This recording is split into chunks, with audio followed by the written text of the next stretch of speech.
Hello everyone, this is Dr. Pankaj Aturi. Welcome to Ayushur Ayurveda Academy. And in this video, I will be talking about the post of Ayurvedic Medical Officer, which are recently advertised by the Haryana Public Service Commission. So इस video में इन post से related जो भी important information होगी वो मैं आप लोगों के साथ में शेयर करूँगा.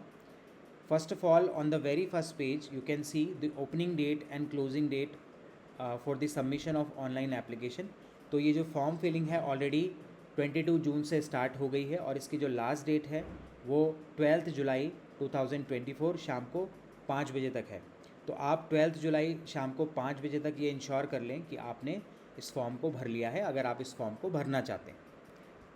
अगर हम बात करें नंबर ऑफ़ पोस्ट की तो यहाँ पे टोटल 805 पोस्ट एडवर्टाइज़ की गई हैं, जिसमें से कि अनरिजर्व कैटेगरी के लिए 427 पोस्ट, एससी ऑफ हरियाणा के लिए 161 post, backward class A of Haryana के लिए 88 post, backward class B of Haryana के लिए 48 पोस्ट और ईडब्ल्यूएस कैटेगरी के लिए 81 पोस्ट जो हैं वो एडवर्टाइज़ की गई हैं.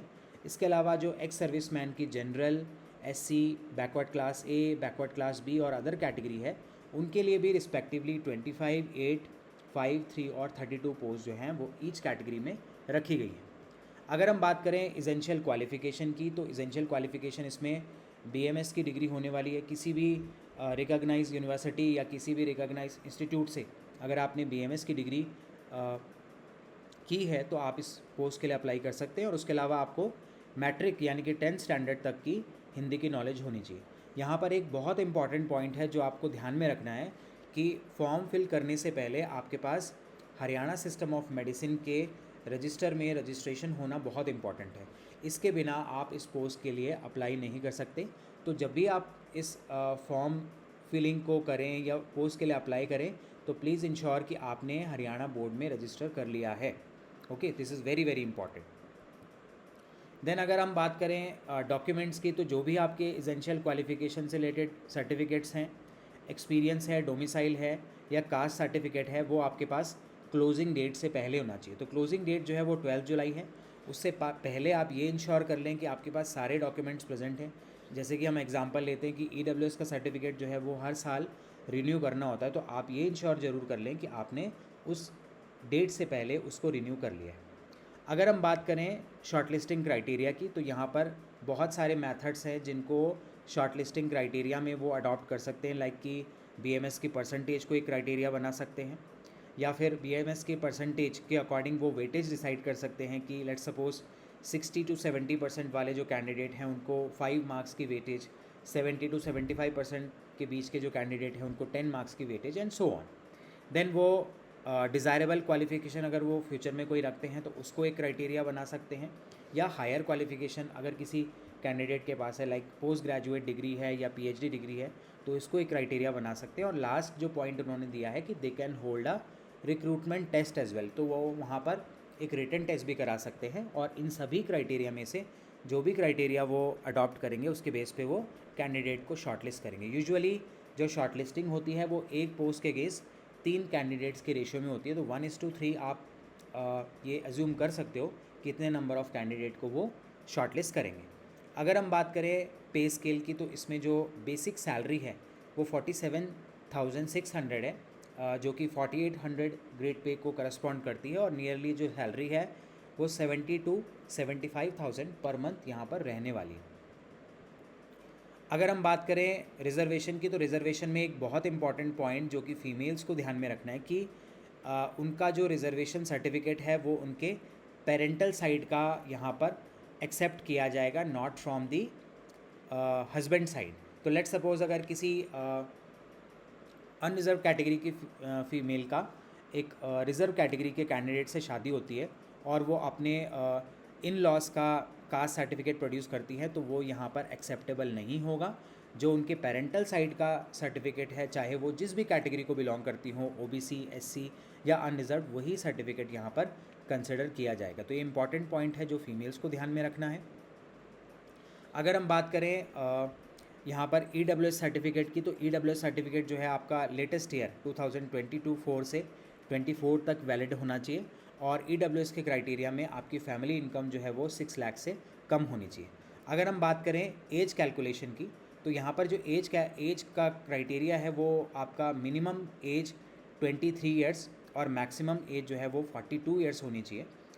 हालांकि अलग अलग कैटेगरी में एज रिलैक्सेशन जो है वो दिया गया है, लेकिन एक जनरल अगर हम बात करें तो 23 ईयर्स से लेके 42 ईयर्स के जो कैंडिडेट हैं वो अप्लाई कर सकते हैं। और वो जो एज कैलकुलेशन होगी वो आपके 10th के पास सर्टिफिकेट या मार्कशीट के अकॉर्डिंग जो है यहाँ पर कैलकुलेट की जाएगी। अगर हम बात करें एप्लीकेशन फ़ी की, तो जितने भी जनरल कैटेगरी के मेल हैं या जनरल कैटेगरी के जो एक्स सर्विसमैन के डिपेंडेंट सन हैं उनके लिए 1000 रुपीज़ फ़ीस। उसके अलावा जो बैकवर्ड क्लास के क्रीमी लेयर के कैंडिडेट हैं उनके लिए 1000 रुपीज़ फ़ीस, और बाकी अदर स्टेट के जो मेल कैंडिडेट हैं उन सभी के लिए भी फ़ीस 1000 रुपीज़ रहने वाली है। जो जनरल कैटेगरी की फ़ीमेल्स या एक्स सर्विसमैन की डिपेंडेंट फ़ीमेल हैं या फिर अदर स्टेट की फ़ीमेल हैं उनके लिए फ़ीस 250 रुपीज़ है। और बाकी की जो कैटेगरी है like SC, backward class A, backward class B या ex serviceman category of Haryana only, उन सभी के मेल और फीमेल कैंडिडेट के लिए फ़ीस यहाँ पे 250 रुपीज़ होगी। ओके, EWS कैटेगरी के लिए भी 250 रुपीज़ फ़ीस है, और जो पर्सन विद डिसेबिलिटी हैं, जिनको फिजिकल डिसेबिलिटी है, उनके लिए यहाँ पर कोई भी फ़ीस नहीं रखी गई है। अब यहाँ पे फ़ीस से एक इम्पॉर्टेंट पॉइंट क्लियर होता है जो बहुत सारे स्टूडेंट के दिमाग में डाउट है कि क्या अदर स्टेट के कैंडिडेट इस फॉर्म को फिल कर सकते हैं। सो डेफिनेटली आप इस फॉर्म को फिल कर सकते हो, बट अगर आप अदर स्टेट में किसी कैटेगरी को बिलोंग करते हो, like let suppose SC, OBC या ST, तो आप अपनी कैटेगरी का बेनिफिट हरियाणा में नहीं ले पाएंगे। हरियाणा में कैटेगरी का बेनिफिट केवल हरियाणा के ही डोमिसाइल कैंडिडेट्स ले पाएंगे। और आप अगर बाहरी स्टेट से बिलोंग करते हो तो डेफिनेटली आप हरियाणा की अनरिजर्व कैटेगरी की सीट्स में compete कर सकते हो। Okay, this is very very clear. Then अगर हम बात करें इम्पॉर्टेंट डॉक्यूमेंट्स की, इम्पॉर्टेंट डिटेल्स की जो आपको फॉर्म फिलिंग के टाइम पे यहाँ पे एंटर करनी है, तो आपको अपना नेम, फादर्स और mother's name, date of birth, category, Aadhaar card, परिवार पहचान पत्र पर्टिकुलरली रिजर्वेशन का बेनिफिट लेने वाले कैंडिडेट्स के लिए इम्पॉर्टेंट है, अपनी qualification, marks, passing year, photo, signature, details and fee आपको यहाँ पर डिपॉजिट करनी है। तो जब भी आप फॉर्म फिल करें, आप अपनी पर्टिकुलर्स को, अपनी डिटेल्स को बहुत केयरफुली फिल करें, क्योंकि अगर आप एक बार एप्लीकेशन फॉर्म को सबमिट करते हैं तो आप उस डिटेल को एडिट नहीं कर पाओगे।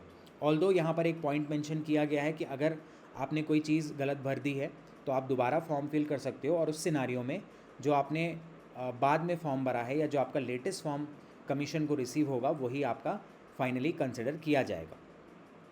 ओके, जब आप फॉर्म फिल करें तो उसके बाद आपको अपने फॉर्म का प्रिंट आउट लेना है, और उस प्रिंट आउट की हार्ड कॉपी जो है आपको संभाल के रखनी है। At the time of interview वो आपसे इसको डिमांड करेंगे। So it is very important to keep that print out along with you. If you talk about the documents which need to uploaded with the application form, तो आपको एक scan photo, एक scan signature, और जितनी भी degree और essential qualifications हैं वो आपको उनकी स्कैन कॉपी वहाँ पर अपलोड करनी है।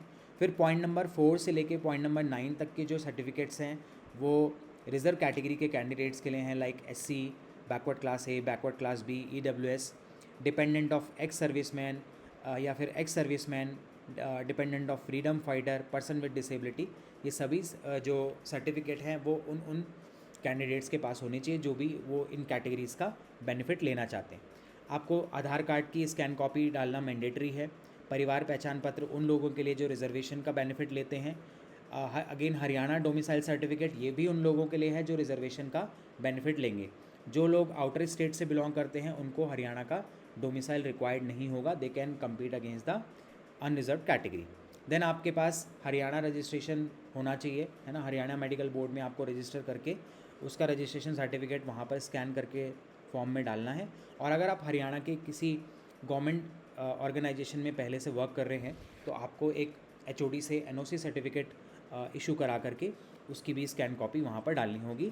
और अगर आपने हरियाणा गवर्नमेंट में पहले से वर्क किया है या आप वर्क कर रहे हो तो उसका भी आपको एक्सपीरियंस सर्टिफिकेट यहाँ पर अपलोड करना होगा। तो ये सारे ही डॉक्यूमेंट्स आपको अपने फॉर्म के साथ में अपलोड करने हैं। These are very very important.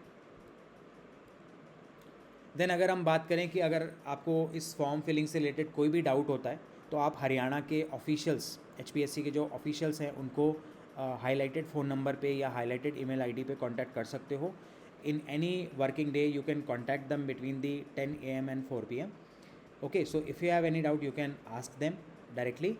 And this was the all important information which you should know about the form filling. And lastly, I wish you all the very best for the upcoming Haryana PHC. Thanks for watching.